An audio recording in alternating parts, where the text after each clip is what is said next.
زما عزتمندو مشرانو سپینګیرو او زمونږ د کلي د علاقې معززو مشرانو مسلمانانو الله رب العالمین چې څومره مخلوقات په دنیا کې پیدا کړي دي د هغه ټولو مخلوقاتو دپاره رب العالمین یو نیټه مقرر کړې ده یو وخت مقرر کړی دی چې په هغه مقرره وخت باندې په هغه نیټه باندې به انسان ته مرګ راځي د دنیا نه به رخصتي کوي او د دنیا دا زندگی د دنیا دغه څو شپې ورځې دا عارضي او فانی زندگی ده او د دې مثال د الله محبوب نبی کریم صلی الله علیه وسلم فرمای چې د دنیا مثال دا د یو مسافر خانی دی مسافر ته هوټل ته یو ورځ یو کس راشي سکاری وي په خپل ضرورت باندې راغلی وي یو څو ورځې هلته کې حصار وي خپل ضرورت پوره کړي د هغې نه پس بیا د هغه ځای نه واپس سفر شروع کړي خپل مقام او خپل منزل ته ځي عزتمندو که موږ او تاسو وګورو دا څومره مشران ناست دي نوجوانان ناست دي د ټولو سفرې شوي دي بهر ملکونو ته په خپل اندروني ملک کې ټولو سفرې کړي دي زموږ او ستاسو بعضې وختونو کې هوټلو کې شپې راشي هلته کې یو څو شپې وکړو یا د چا کره په میلمستیا باندې لاړ شو یو شپې ورځې تېرې وکړو خو که چېرته په دغه کلي دغه علاقه کې په دغه هوټل کې د دې هوټل رنګ خراب شوی وي دروازې خرابې شوي وي کړکۍ خرابې شوي وي فرنیچر خراب شوی وي نو څوک داسې نه کوي چې هم د دغې هوټل دپاره مصري راوغواړي د هغې دپاره رنګ راوغواړي د هغې مرمت وکړي دې څه ویره زما خو هسې هم یو څو شپې ورځې دي زه واپسۍ کې د دې ځای نه واپس روان یم او د دې سره زما څه کار دی دغه شان عزتمندو زموږ او ستاسو د زندګۍ مثال دی چې موږ او تاسو د یو څو شپو ورځو دپاره دلته کې راغلي یو الله رب العالمین موږ او تاسو د مال دولت د ګټلو لپاره نه یو رالیږلي د اولاد ډېرولو دپاره یې نه یو رالیږلي د موټرو د بنګلو د دې د اخیستلو دپاره یې نه یو رالیږلي د دنیا د اسبابو د جمع کولو دپاره الله رب العالمین موږ او تاسو دنیا ته نه یو رالیږلي الله رب العالمین د یو خاص مقصد دپاره موږ او تاسو دنیا ته رالیږلي او هغه مقصد الله رب العالمین موږ او تاسو ته ښودلی دی الله رب العالمین څه فرمایي الذي خلق الموت والحیات لیبلوکم ایکم احسن عملا الله رب العالمین فرمایي چې مرګ او ژوند دا ما د دې دپاره پیدا کړی دی چې زه په تاسو باندې ازمیښ وکړم په تاسو باندې امتحان وکړم چې کوم یو انسان په تاسو کې ښه عمل کولو والا دی دویم الله رب العالمین فرمایي سورة الذاریات کې وما خلقت الجن والانس الا لیعبدون وی ما پیریان او انسانان نه دي پیدا کړي مګر د دې دپاره مې پیدا کړي دي چې دوی زما عبادت وکړي زما بندګي وکړي نو زموږ او ستاسو دنیا ته دا راتګ دا عارضي زندگی ده دا مختصره زندگی ده او دا فانی زندگی ده دنیا د چا سره محبت نه کوي دنیا د چا سره وفا نه کوي دا ډیره بې وفا دنیا ده عزتمندو موږ او تاسو ګورو ښکلې ښکلې خلک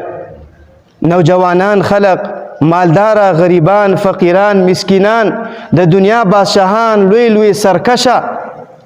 هغې د مخ د ځمکې د لاندې لاړل نن سبا نن د هغې څوک نوم اخلي نه څوک هغه یادوي اگر چې دوی په دنیا کې لوی لوی دعوې کولی لکه فرعون وګورئ لویه دعوه یې وکړه فقال انا ربکم الاعلی خلک یې راجمع کړل قوم قبیله یې راجمع کړله خپل رعایه یې راجمع کړل او اعلان یې ورته وکړو زه ستاسو د ټولو نه اوچت رب یم څه شو هغه فرعون د هغه لښکرې د هغه فوجونه دا ټول عزتمندو عارضي او فانی دي قارون ته وګورئ شداد ته وګورئ حامان ته وګورئ لوی لوی کافران تیر شوي دي دومره خزانې وي چې د هغې خزانې به یو لوی قافلې والا سرې به هغه به بارولي چتولي به نن هغه قارون نشته دی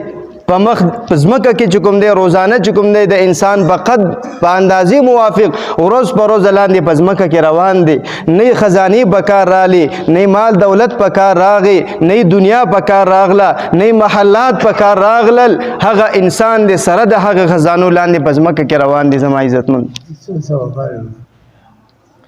او تر قیامت تر ورځې پورې به دا لاندې په ځمکه کې روان. اوس عزتمندو مختصره زندگی ده، یو ډېره فاني زندگی ده. موږ او تاسو به اوس دا سوچ کوو چې موږ او تاسو خپله هم د مرګ تیاری، د آخرت تیاری، دغه شانې چې زموږ او تاسو څومره متعلقین دي، محبین دي، مشران دي، هغوی وفات شوي دي، د هغې د ایصال ثواب دپاره، د هغې سره د ښېګړې دپاره، د هغې سره د حسن سلوک دپاره. عزتمندو دا بې وفایي ده چې کله انسان وفات شي، پلار وفات شو، مور وفات شو، ورور وفات شو، خور وفات شو، نیا نیکونه وفات شو، د هغې سره بې وفایي دا ده و یاره جمعه ده، زیارت دی، څلېښتمه ده او خبره ختمه نه. د هغې چې تر څو پورې ژوندی زما عزتمندو د هغې سره وفا پکار ده، د هغې دپاره د نیکو اعمالو یو زنځیر پکار ده چې هغه شلیږي نه. ځکه د الله پیغمبر فرمایي وایي کله چې انسان وفات شي د انسان د نیکو اعمالو هغه سلسله چې کوم ده هغه منقطع شي، هغه کټ شي، سوا د 3 عملونو نه. په یو حدیث مبارک کې 3 عملونه ښیي، په دویم روایت کې د الله پیغمبر 2 کارونه داسې ښودلي دي، وایي دا د انسان د مرګ نه پس دا هم دته هغه اجر و ثواب میلاویږي، د ده اعمال نامه چې کوم ده هغه د نیکونه بندیږي نه. و زما عزتمندو دنیاوي اعتبار سره که موږ او تاسو خیال کوو، سوچ کوو، ګوره اول زه او بیا هر انسان د دنیا دپاره چې موږ یو سوچ کوو، د دنیا دپاره یو کار کوو، موږ اول سوچ دا کوو چې دا کار موږ داسې روزګار شروع کوو، داسې کاروبار شروع کوو، یو داسې بیع موږ وکړو چې د هغې فایده چې کوم دی همیشه دپاره وي، د هغې ګټه همیشه دپاره وي. دا نه چې یو څو ورځې د هغې هغه ظاهري ثمرات موږ ته ښکاره شي بیا ختمه شي، نه، موږ دا کوشش کوو چې داسې بیع وکړو، یو داسې څیز واخلو چې هغه فایده دار وي، هغه فایده من وي، د هغې فایده چې کوم دی تر ډېر وخته پورې وي. لکه مثال په طور باندې یو انسان دی یو کاروبار کوي، یو روزګار کوي، او هغه ته یو کس ووایي که ته په یو ځای باندې 1 لاک روپۍ مانه اخلي دا واخله، یو دقه شانې کار دی، او که بالفرض ته دا په یو ځای باندې نه غواړي، هره میاشت یا هره ورځ ته چې کوم دی 10,000 روپۍ غواړه، 10,000 روپۍ به تا ته میلاویږي او تر مرګه پورې به میلاویږي. نو ګورې موږ او تاسو دا نه کوو چې د 1 لاک روپو ته سره وکړو، 1 لاک روپۍ دې سبانۍ ورځې به ختم شوي وي، ویا دا لږې ښه دي خو چې همیشه در پاره وي، تر مرګ وخت پوری وي. دغه شانې زما عزتمندو د خپلو مشرانو سره، د خپلو حقدارانو سره، د خپلو والدینو سره، د خپل نیا نیکونو سره، دغه شانې چې څومره زموږ او ستاسو مشران حقداران وفات شوي وي، د هغې لپاره به داسې یو سوچ کوو، د هغې دپاره به یو داسې د ښېګړې کار کوو چې هغه د یو ورځې سره تعلق نه لري، چې په یو ورځ باندې چا خوراک وکړو خبره ختمه به څوک نوم نه اخلي، داسې نه. داسې کار به د خپلو والدینو، د خپلو مشرانو، د خپلو حقدارانو دپاره کوو چې هغه تر قیامت د ورځې پورې جاري او ساري وي. د الله پیغمبر فرمایي وي کله چې انسان وفات شي، وی د ده سره 3 څیزونه د ده د قبره پورې ځي. یو د انسان اهل و عیال دی، رشتہ داران ورسره روان وي، قبر ورپورې ورسره روان وي. دویم د ده مال وي، عربو کې به خلکو خپل مالونه چې کوم دی په داسې ټوکرو کې اخیستي د قبره پورې به یې ویسل، بیا به دې چې کوم دی واپس کېدل. او دریم د الله پیغمبر فرمایي چې دا د انسان عمل دی چې دا د انسان سره د قبره پورې لاړ شي. بیا د الله پیغمبر فرمایي فیرجع 2 څیزونه د دې انسان نه واپس را روان شي. ګورې که د ده کټ وي، که د ده کمبل وي، د ده بستره وي، د ده بړستن وي، قبر ورپورې لاړ شي، بیا چې کوم دی دغه رشته داران واپس راوړي خپل کور ته، دغه خپل خپلوان دا زما عزتمندو دا دې نه واپس راشي. که موږ او تاسو وګورو څومره خوږې خوږې رشتې دي، د مور پلار رشتې ته وګورئ، د خویندو ورونو رشتې ته وګورئ، د ښځې د خاوند رشتې ته وګورئ. لیکن چې کله ښځه وفات شي، خاوند ورسره بیا قبر کې نه سملي، خاوند ورسره قبر کې نه ایسارېږي، و یریږم زه د قبر نه یریږم. دغه خاوند ته نه چې کوم دی واپس را روان وي. حال دا دی چې دغه خاوند په دنیا کې د خپل ښځې دپاره، د خپل بال بچ دپاره څومره محنت مشقت برداشت کړی دی، څومره سختي برداشت کړی کړي دي، تکلیفونه برداشت کړي دي، ګرمۍ ته به نه کتل، یخنۍ ته به نه کتل، نور ته به نه کتل، باران ته به نه کتل، په هر حالات کې به لګیاو چې زه د خپل ښځې دپاره حلال روزي وګټم، خپل حلال روزي بچو له راوړم. لیکن خاوند دې ته تیار نه دی چې بیا به یو شپه چې کوم دی د ښځې قبر په خوا کې کیني، یو شپه هلته کې تېرې کړي، بیا یې نه کور ته راځي. د مور پلار څومره خوږه رشته ده چې دا د جنت او د جنت دروازې دي. د مور د خپو د لاندې دا جنت دی، پلار چې کوم دی دا د جنت دروازه ده. لیکن که د چا پلار وفات شي څوک داسې نه کوي چې زه دا یو شپه دوه د خپل پلار سره وکړم، بیا دې نه واپس کېږي. دا هر څه ترې نه واپس راشي. عزتمندو اولاد څومره خوږ څیز دی، هر چا اولاد لیدلی دی. د الله پیغمبر ورته فرمایي چې بغوة مني، وایي د اولاد د فاطمې رضی الله تعالی عنها په باره کې فرمایي چې دا زما د زړه یو ټوکړه ده. لیکن دغه ټوکړه چې کله ته په قبر کې کېږي، په خپل لاسونو باندې قبر ته کوز کړي، بیا ته داسې نه کوي چې د هغه سره هلته کې ایثار شي، شپه ورسره وکړي، دوه ورسره وکړي، درې ورسره وکړي، بیا ته نه واپسې کې را روانې. یو د الله پیغمبر فرمایي یو څیز داسې دی چې دا د انسان سره هلته کې ایثار وي، او هغه د انسان نیک عمل. دا د انسان څه دی؟ نیک عمل دی. زما عزتمندو دغه نیک عمل ډیر وفادار دی. دا زما ستا سره په غریبۍ کې ملګرتیا کوي، زما ستا سره په فقیرۍ کې ملګرتیا کوي، زما ستا سره چې کله صحت روغ وي بیا هم زما ستا ملګری دی، که بیماري راله بیا هم ملګری دی، که یوازې وي بیا هم ملګری دی، که په مجلس کې وي بیا هم ملګری دی. په هر حالات کې تر دې پورې چې کله په ما ته باندې زنکدن راشي، د زنکدن سخت راشي، سکرات الموت په ما ته باندې غالب شي، په دغه وخت کې هم زما ستا د عمل زما ستا ملګری وي. تر دې پورې چې کله قبر ته لاړ شو عزتمندو، دا نیک عمل زما ستا نه په قبر کې هم نه جدا کېږي. په قبر کې ما تا ته ولاړ وي، بیا د قبر نه چې کله د برزخ زندگی ختمه شوه، عالم حشر آخرت شروع شو عزتمندو، آخرت کې به هم دا عمل زما ستا سره ولاړي تر دې پورې چې ما تا جنت ته داخل کړي، زما ستا سره په جنت کې هم ملګرتیا کړي. اوس عزتمندو یو دنیا ده بې وفا څیز دی، او یو هغه وفادار سیز دی عزتمندو. او خيار کس هغه دی چې دی په دنیا کې ګوره کې منګ او تاسو موبایل هم اخلو، یو ورکوټ شان پنکا اخلو، یو ورکوټ شان هر سیز چې اخلو، منګ دا سوچ کو دکاندار ته وایو چې یاره داسې سیز راکړه چې هغه څه وخته پورې کار وکړي، هغه ښه وي، هغه خراب نه وي، زر نه خرابېږي، بار مان ما باندې نقصان نه راځي. اوس عزتمندو د آخرت دپاره هم دا سوچ پکار دی چې یو زما ستا عارضي عمل دی، وختي ته ور باندې عمل دی، بس یو څو ورځې خبره خبره ختمه شوه. یو هغه عمل دی چې زما ستا سره وفا کوي، بې وفایي نه کوي، زما ستا ملګرتیا نه پرېږدي، څوک رانه په زور زبردستۍ سره نشي اخیستلی، په زور قوت طاقت سره نشي اخیستلی. یو انسان داسې نشته دی چې د انسان نه نیک اعمال چې کوم دی په زور باندې واخلي، تر دې پورې که په انسان باندې توره کېږي، ټوپک پې کېږي، مړي کړي، لیکن دا عمل چې کوم دی د دې لپاره نشته دی چې دا ترې نه واخلي. لیکن د دې دپاره ګورې یو غټ ډاکو شته دی، یو خطرناک ډاکو د دې دپاره شته دی، بلکې درې ډاکوان دي.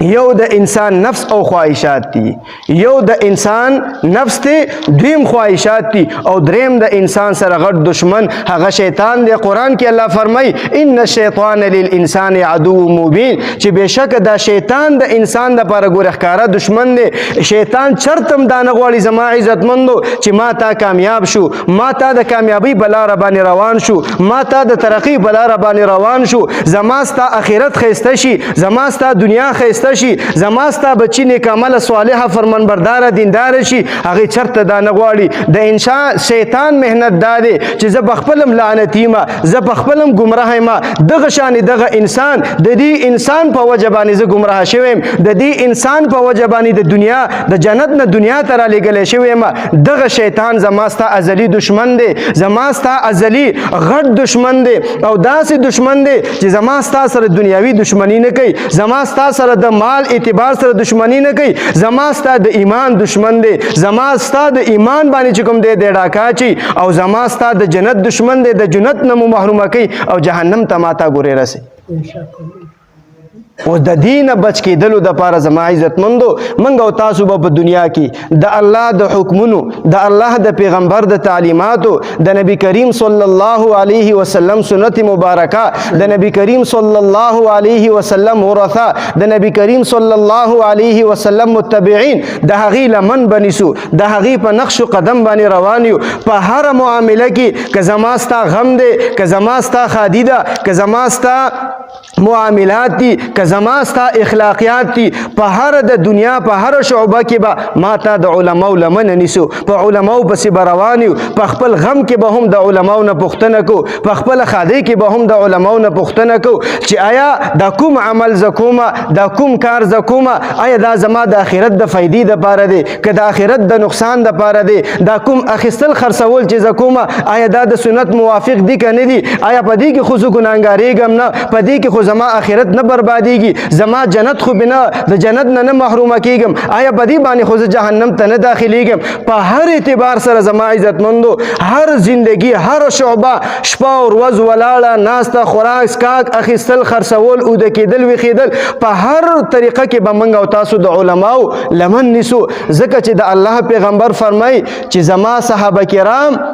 وی دا پشان د اسمان د ستورو دي، تاسو چې د کوم یو صحابي اتباع او تابعداري وکړه وی تاسو به په هدایت باندې بشئ. دغه علماو د دغه صحابو نه دین زده کړی د فقهاو په ذریعه، بیا د تابعینو په ذریعه، د تبع تابعینو په ذریعه دغه علماو عزتمندو په خپل وینو سره، په خپل قربانو سره، په خپل مشقتونو سره دا دین ماته ته رسولی دی. نن سبا که یو سړی راپاسي چې زه د علماو نه تپوس نه کوم، زما د علیم سره سویمه ده، زه په هر خبره باندې ښه پوهېږم. عزتمندو په قرآن باندې پوهېدل دا یوازې د ژبې سره تعلق نه لري، دا یوازې د پوهې سره تعلق نه لري، دا د تعلیم سره تعلق نه لري، دا د سینې نه سینې ته چې کوم د فیض منتقل شوی دی دا د نبی کریم صلی الله علیه وسلم د سینې مبارکې نه صحابو ته منتقل شوی دی، بیا د صحابو نه تابعینو ته نقل شوی، بیا د تابعینو ته تبع تابعینو تر دې پورې چې د دې دوره پورې چې دا څومره علم موږ ته را روان دی. عزتمندو د دې په منځ کې زموږ یو سند دی، دا مضبوطه کړۍ ده، دا یو مضبوطه سلسله ده، یوازې د کاغذ هغه سند نه دی، د کاغذ سرټیفیکیټ نه دی. ما چې کوم حدیث مبارک زده کړی دی زه خپل د استاد نه، بیا د استاد بیا دا سلسله روانه وي صحابو ته تر هغه نبی کریم صلی الله علیه وسلم ته دا سلسله رسي. دا سند زما عزتمندو دا یو ډیر مضبوط چیز دی په دین کې. نو په هر شعبه کې زما عزتمندو موږ او تاسو د علماو محتاج یو. د قیامت پر ورځ زما عزتمندو دنیا یوازې نه، د قیامت پر ورځ به هم موږ او تاسو د علماو محتاج یو. پیغمبر علیه الصلاۃ والسلام فرمایي چې الله رب العالمین به جنتیانو ته په جنت کې هر قسم له نعمتونو ورکی، هر قسم له خوشحالۍ به ورکی. بیا به الله جل شانه د دوی نه تپوس کوي ای زما بندگانو څه نور څه داسې شته دی چې هغه زه تاسو له درکمه، نور څه تاسو داسې غواړئ چې زه هغه تاسو له درکمه. دوی ته پته نه دوی بلاړ شي د علماو نه به تپوسو کې. د قیامت په ورځ به هم دا علما زما ستا پکارېږي. د قیامت په ورځ د حشر په میدان کې به دوی لاړ شي علماو نه به تپوس کوي چې موږ د الله رب العالمین نه نور څه وغواړو. وایي علما به ورته ووایي چې د رب العالمین نه وغواړئ چې ربا موږ ته خپل دیدار را نصیب کړه چې موږ ستا دیدار او زیارت وکړو. و زما ستا غم دی که ښادي ده، ما تا به د علماو سره مشوره کو، د علماو نه به تپوس کو، خپل مسله به علماو ته رامخې ته کو. ګورئ صحابه کرام په مخ د ځمکه باندې چې څومره علما دي، څومره صلحا دي، څومره اولیا دي، څومره صوفیای کرام دي، دا ټول راجمع شي د یو صحابي د خپو خاورو ته هم نشي رسېدلی. کله چې د قرآن مجید کې د رمضان المبارک په باره کې آیاتونه نازل شو، دا من الفجر ټکی لاګي نو نازل شوي چې الله رب العالمین حکم راولېږو چې تاسو خوراک څښاک کوئ تر دې پورې چې د سپین تار نه تاسو ته تور تار ښکاري شي. صحابه کرام اهل زبانو، د هغې ژبه وه، د هغې په عربۍ باندې پوهېدل، لیکن صحابه کرامو د خپل سر بالغ د لاندې تور او سپین تار کېښودلی. بعضې صحابه کرامو په دې مړوند باندې په دې لاس باندې تور او سپین تار تړلی. ګوره یوازې په قرآن باندې د دې دپاره یوازې ژبه، یوازې تعلیم ګورې دا لازمي او ضروري نه دی. د دې دپاره د قرآن علم چې هغه د الله او د الله د پیغمبر تعلیم دی، صحابو مونږ ته راکلی دی، هغه تعلیم عزتمندو د الله په نزد باندې معتبر دی. اوس خبره مو د دې پورې شروع کړې وه چې انسان وفات شي دوه څیزونه ترې واپس راشي. یو د انسان رشته داران دي، ورته ولاړي جړه فریاد کوي اوښکې وبهي او دا حقیقت دی چې د انسان زړه ورسره جړېږي چې دغه خوږه رشته د مور پلار وي که د خویندې وروڼو وي که د اولاد وي که د نیا نیکونې وي خوږې رشتې وي عزتمندو د زړه په سترګو باندې جاړي لیکن واپس راځي خپل کور ته یو شپه په قبر کې نه کوي د انسان عمل زما عزتمندو هغه د انسان سره په قبر کې هم شپه کوي په تنهایي کې په یوازیوالي کې د چنجو د لړمانانو کور دی د تنهایي د یوازیوالي کور دی هغه نیک عمل ورسره هلته کې ایثار وي هغه د ده سره بېوفایي نه کوي هغه د ده سره ایثار وي نو اوس عزتمندو دنیا ته موږ او تاسو د الله د بندګۍ دپاره رالیږلي یو د عبادت دپاره رالیږلي یو د غټو غټو کورونو باندې فخرونه کول په مال دولت باندې په اولاد باندې فخر کول د دې دپاره الله نه یو رالیږلي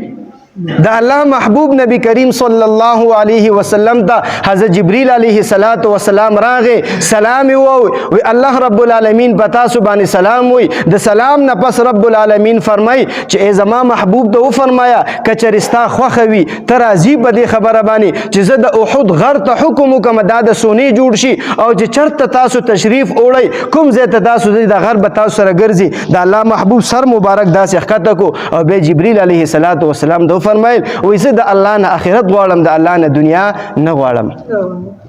دنیا فاتح ده دنیا عارضی ده دنیا بے وفا ده دا د چا سره محبت نه کوي کامیاب انسان هغه دی زما عزتمندو چې دی په دنیا کې د ځان دپاره د آخرت دپاره تیاری وکړي د الله پیغمبر فرمایي الکیس من دان نفسه وعمل لما بعد الموت والعاجز من اتبع نفسه هواها وتمنى على الله د الله پیغمبر فرمایي هوښیار کس عقلمند کس هغه دی چې دی سبا د قیامت دروازې دپاره د سبانۍ ورځې دپاره دی نیک عمل وکړي هغه عمل چې په سبانۍ ورځ باندې دته فایده ورکړي او کمقل انسان بېوقوفه انسان عاجزه انسان څوک دی چې دی په دنیا کې د نفس او د خواهشاتو په اتباع کې روان دی د شیطان په لاره باندې روان دی د رحمان لارې پرېښودلې ده وایي زه مړه الله غفور الرحیم دی الله به مې وبخي وایي دا ډېر کمقل کس دی دا ډېر بېوقوفه انسان دی لکه عام طور باندې نن سبا معاشره کې خفه کېږو به نه ډېر کسان داسې چې په ګیرو کې نخرې شروع کړي ته ورته وایه لکه په دې ګیره کې نخرې مه کوه وایي زه مړه زما قبر خپل دی ستا قبر خپل دی که بل یو داسې بدعملي کوي وایي زه مړه ته راته ځان نه ملا جوړ کړی دی زه مړه وایي ستا قبر خپل دی زما خپل دا ډېر قمقل کس دی وایي الله غفور الرحیم دی الله غفور دی خو الله قهار هم دی الله جبار هم دی الله عزیز هم دی او الله رب العالمین بې غالب هم دی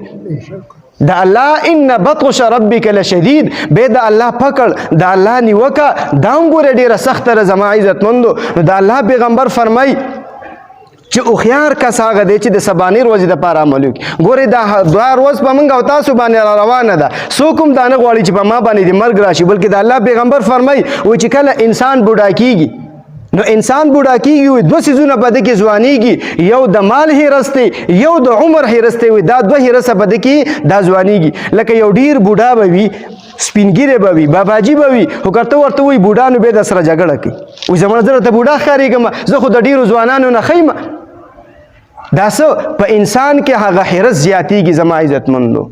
او د مال حرص کوي مر طرف ته به روان وي یو خپه به یې قبر کې وي یا به یې بهر وي لیکن د مال دولت د ډېرولو کوشش کوي حال دا د عزتمندو دا زما ستا سره وفا نه کوي پیغمبر علیه السلام فرمایي وایي د انسان مال هغه دی چې د وخوړو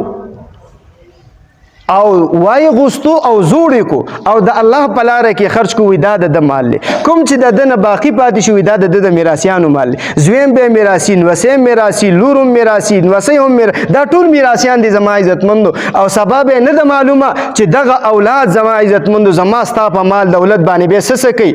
بهترینه صدقه د الله پیغمبر فرمایي د هغه صدقه ده چې کله ته په خپله زندګۍ کې په حالت د صحت کې ته دا راواخلې د الله په لاره کې مسلمان ته په فایده ورسي مسلمان ته دینه فایده رسي دا بهترینه صدقه ده دغه ستا مال شو چې ستا په دنیا کې هم پکار شو په آخرت کې هم پکار شو په دنیا کې دی ولګو یو پلس باندې الله رب العالمین درکې دا د ټولو نه کمه درجه ده او په آخرت کې به هم الله رب العالمین د دې عوضونه ورکړي بل حدیث مبارک کې پیغمبر علیه السلام اوس زونه ذکر کوي وایي د انسان د مرګ نه پس ګوره انسان چې کله وفات شي د مونځ کولو دی اوس مونځ نشي کولی، د روژه نیولی دی روژه نشي نیولی، د ذکر اذکار کولو درود شریفي وي استغفار وي دی اوس نشي کولی، د صدقه او خیرات کولو دی اوس نشي کولی. لیکن داسې اعمال د الله پیغمبر موږ ته ښودلي دي چې هغه زما ستا د مرګ نه پس هم که چېرته ما تا په خپله زندګۍ کې کړي وي، د مرګ نه پس به هم زما ستا عملنامه تر قیامت د ورځې پورې بندېږي نه. دغه نیک اعمال به په ما تا پسې را روان وي. یو د الله پیغمبر فرمای چې هغه علم نافع دی.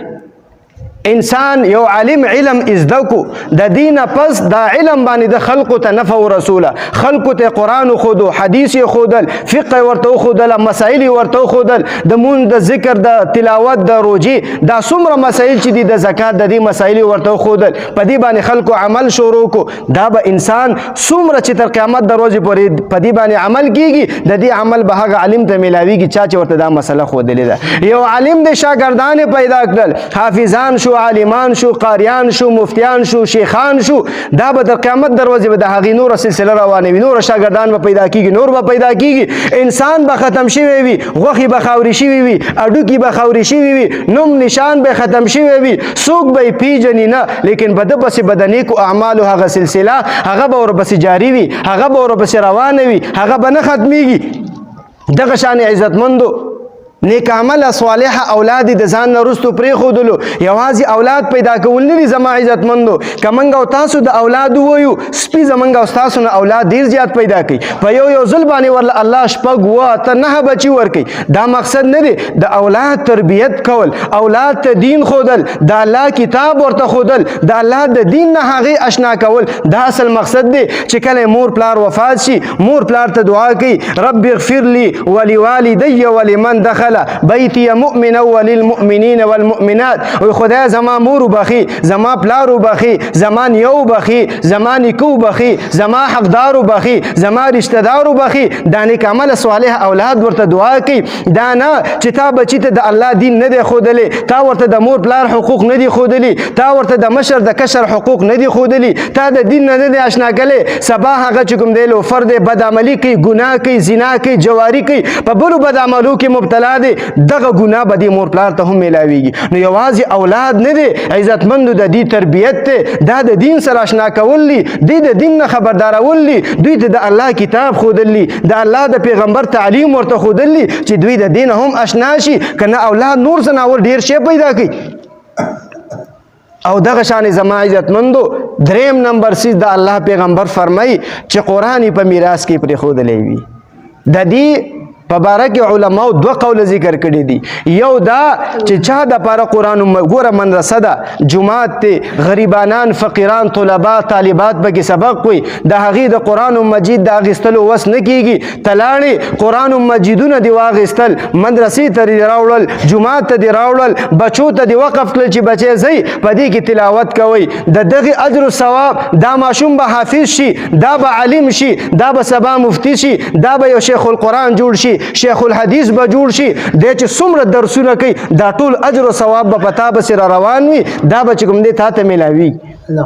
یا دې د خپل اولاد هغې ته دې چې کوم دی قرآن وښودلو، هغې حافظان شو، هغې عالمان شو، سبا دا سلسله به روانه وي. یا دې خپل بل چا ته چې کوم دی قرآن وښودلو، دا به عزتمندو زما تا پسې د مرګ نه پس را روان وي. پیغمبر علیه السلام څلورم څیز ښیي، وایي چا جومات جوړ کو، په دې جومات کې به څوک منځونه کوي، څوک به پکې تلاوتونه کوي، څوک به پکې اعتکاف ته کیني، مسافر به راځي، تبلیغیان به راځي، مبلغین به راځي، په دې کې به د الله عبادت کوي، د الله بندگی به کوي. ته به مړې، ستا غوښې به خاورې شي، اډوکې به دې خاورې شي، ستا نوم نشان به نه وي، څوک به دې پیژني نه، لیکن اعمال به در پسې در روان وي، ستا د نیکو اعمالو سلسله به جاري وي زما عزتمندو. او یا دې مسافرخانه جوړه کړله، لکه زمونږ او ستاسو دا کومه اجره ده، ټول مسافر راشي د بهر نه، په دې کې دا اوسېږي. دا داسې نه ده چې چا پکې ډېرې ورکړي، چا لږې ورکړي، چا پکې 10 روپۍ ورکړي دي. انما الاعمال بالنیات. د ده زړه ته به کتلی شي چې په څومره اخلاص باندې ده ورکړي وي،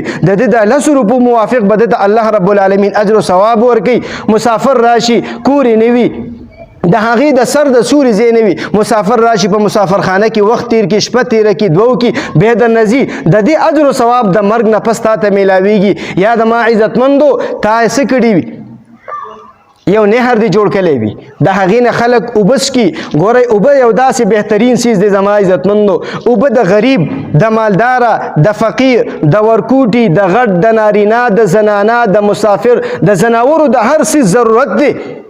زناورو مو بس کی انسانانو مو بس کی پدې کې مسافر هم راځي بیا به اوبو باندې ګورئ جامې ماته به اوبو باندې وینځو د مانځه دپاره چې جامه پاکو په اوبو باندې وینځو چې کله بدن پاکو چارهدام کو په اوبو باندې چارهدام کو که غسل کو عزتمندو په اوبو باندې کو دا په جماعت کې م استعمالیږي دا په مندسه کې م استعمالیږي دا په کور کې م استعمالیږي لیکن هر اعتبار سره که خوراک سکاک دی که هر څیز دی پدې کې ما تا ته نفع ده پدې کې زما ستا دپاره څه دی اجر و ثواب دی د مرګ نه پس هم یو عمل داسې چې ماته یې کوو ماته د اجر ثواب میلاویږي یو عمل داسې یو ځل یې دی کو تر قیامت دروازې پورې د هغې تا ته اجر و ثواب میلاوي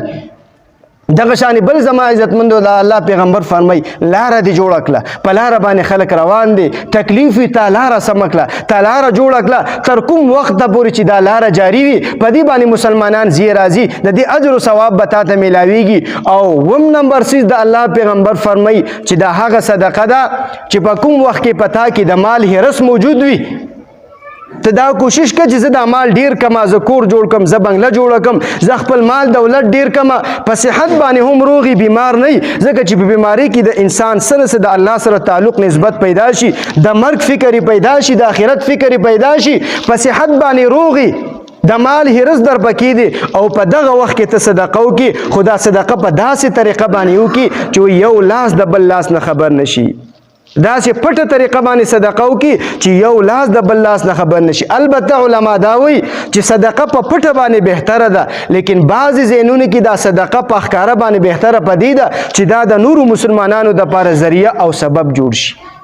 چې نور مسلمانان هم د دین فائدہ حاصل کی چې فلان کی صدقه ورکړه د خپل پلار د پاره د رور د پاره د مور د پاره د خور د پاره د خپل نیانی کونو د پاره ولی په ما باندې حق نو ولی زما مشران نو زما حقداران نو زه هم د الله د رضا د پاره دغه صدقه کوم نو دا داسې صدقه د زما عزتمندو چې دا به تر قیامت د ورځې پورې جاری او ساری وي او د خپل مشرانو سره د خپل مړو سره بے وفایي قطعا مکوي د ایصال ثواب نه څوک هم منکر نه دي د ایصال ثواب نه څوک هم انکار نه کوي لیکن زما عزتمندو دا علما او زما ستا چې کوم دی خیرخوا دي ما تا ته هغه لاره ښي ما تا ته هغه طریقه ښي چې د هغې په ما تا باندې په دنیا کې بوج هم کم راشي او ثواب چې کوم دی هم همیشه دپاره وي نو عزتمندو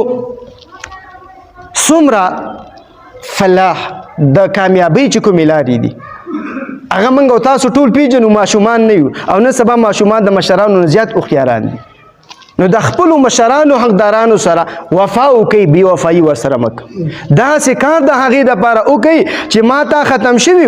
زما ستا نوم نشان ختم شوی وي لیکن داسې یو عمل وي چې هغه زما ستا د مشرانو دپاره جاري او ساري وي اوس دا چې کومه بورونه ځای په ځای باندې وځي د اوبو دپاره په دې کې د هر مسلمان دا نه ده چې یو سړی دی 1 لاک اعلان وکړي یو سړی 10 روپۍ دی ورکړي 15 روپۍ دی ورکړي لیکن دا یو داسې کار دی زما عزتمندو چې دا د هر مسلمان بلکې د کافر هم ضرورت دی که په دې لاره باندې چېرته غیر مذهبه تېرېږي لاړ شي دلته به اوبه نه څکي او په دې نیت باندې چې زه دا 10 روپۍ ورکوم دا 20 روپۍ ورکوم دا د خپلو حقدارانو د ایصال ثواب دپاره ورکوم نو د خیرات نه انکار نشته دی د بل څیز نه موږ انکار نه کوو چې دا نشته دی دا نه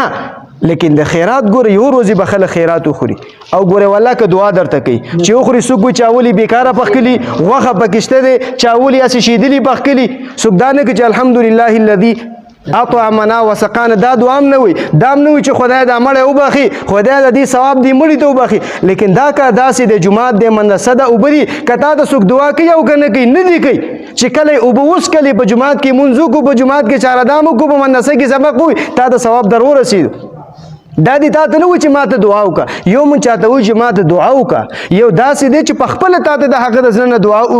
چې کوم دی هغه وخیږي او اصل دعا دا ده چې د انسان د زړه نه دعا په خپله وخیږي نو چې دا څومره د کامیابۍ کارونه دي خصوصا چې کومه صدقه جاریه ده نو دا اوبه جومات مدرسه او مسافرخانه دا ګوره بهترین ذریعې د اجر و ثواب دي الله جل شانه دې موږ او تاسو له په دې باندې عمل کولو توفیق نصیب کړي ټیم یې واغستو د ټولو نه معذرت کوم ټیم ناوخته شو الله دې موږ او تاسو ټول په دې باندې عمل کوو توفیق نصیب کړي واخر دعوانا الحمدلله رب العالمین